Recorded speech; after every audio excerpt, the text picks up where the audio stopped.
Halo teman-teman, kalian lagi ngapain nih? Yuk kita bahas tipis-tipis tentang kredibilitas laporan CSR di Eropa yuk. Jadi topik kita kali ini tentang artikel yang membahas mengenai kredibilitas laporan CSR di Eropa.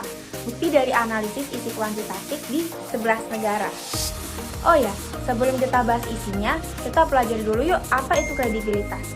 Jadi kredibilitas ini berkaitan dengan kata kredibel yang berarti dapat dipercaya. Nah, kredibilitas ini merupakan kualitas, kapabilitas, atau kekuatan untuk menimbulkan kepercayaan. Jadi, dalam artikel ini, tujuan utamanya yaitu untuk menguji kredibilitas laporan CSR dari perusahaan-perusahaan Eropa menggunakan analisis konten kuantitatif. Nah, penelitian ini juga melihat faktor-faktor seperti kepatuhan terhadap pedoman GRI, integrasi informasi non-keuangan, ukuran dan pengalaman perusahaan, negara asal, regulasi hukum, dan dampak sektor terhadap lingkungan.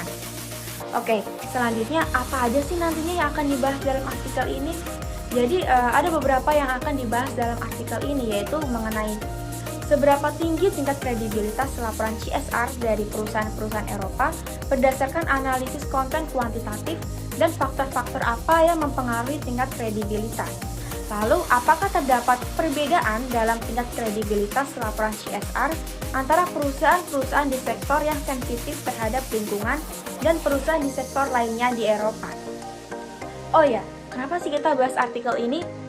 Jadi, dalam penelitian ini tuh menemukan bahwa adanya pendekatan baru dalam mengukur kredibilitas laporan CSR dengan menggunakan analisis konten kuantitatif.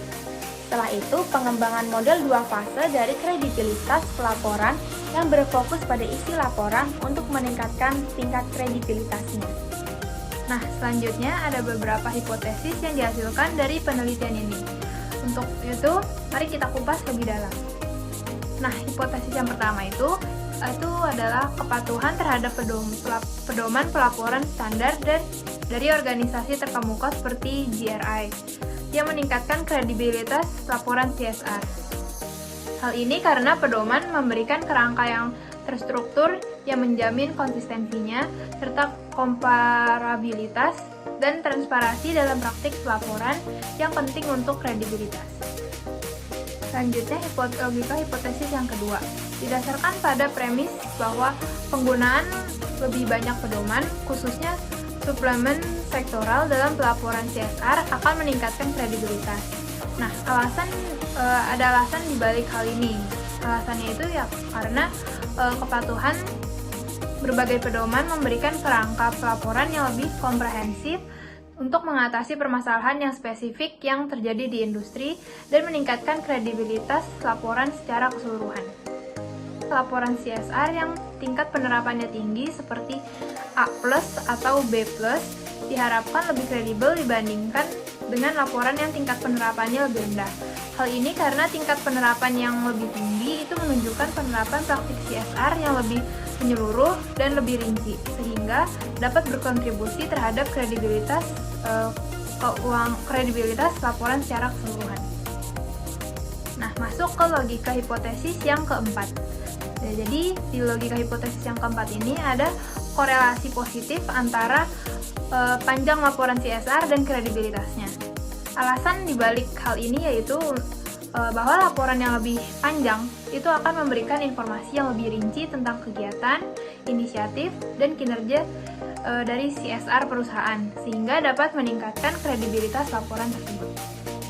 Lalu selanjutnya hipotesis yang kelima yaitu laporan gabungan yang mengintegrasikan informasi keuangan dan CSR.